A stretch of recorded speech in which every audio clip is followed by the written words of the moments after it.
Le Point Bourse vous est présenté par Bourse Direct.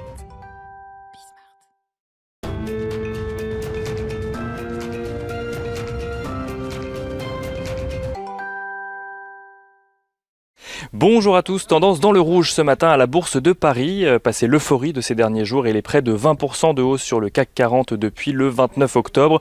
Les investisseurs donnent l'impression de vouloir prendre une partie de leurs bénéfices ce matin. Ces derniers doivent en effet composer avec l'espoir de voir un vaccin bientôt agréé par la FDA, mais aussi avec les questionnements autour de celui-ci. S'il doit être maintenu par exemple à une température de moins de 70 degrés, cela pose un certain nombre de questions logistiques, notamment sur sa distribution. La perspective que celui-ci ne soit pas disponible tout de suite et la propagation de l'épidémie à court terme qui continue à avoir un impact sur les entreprises et sur les économies devrait également revenir sur le devant de la scène. Aujourd'hui, à noter tout de même que la Russie a de son côté revendiqué un vaccin efficace à 92% hier.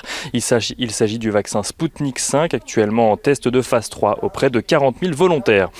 Les investisseurs devraient également suivre de près aujourd'hui le forum organisé par la BCE sur la thématique des banques centrales dans un monde mouvant où pas moins de 3 banquiers centraux devraient prendre la parole, Jérôme Powell, Christine Lagarde, mais aussi Andrew Bailey, le gouverneur de la Banque d'Angleterre.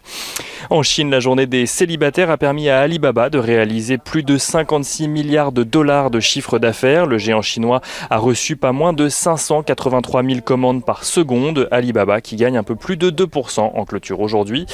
Et du côté des valeurs, à la Bourse de Paris, les valeurs des télécoms devraient être surveillées de près alors que Deutsche Bank relève sa prévision de bénéfices annuels suite à la publication de résultats trimestriels supérieurs aux attentes.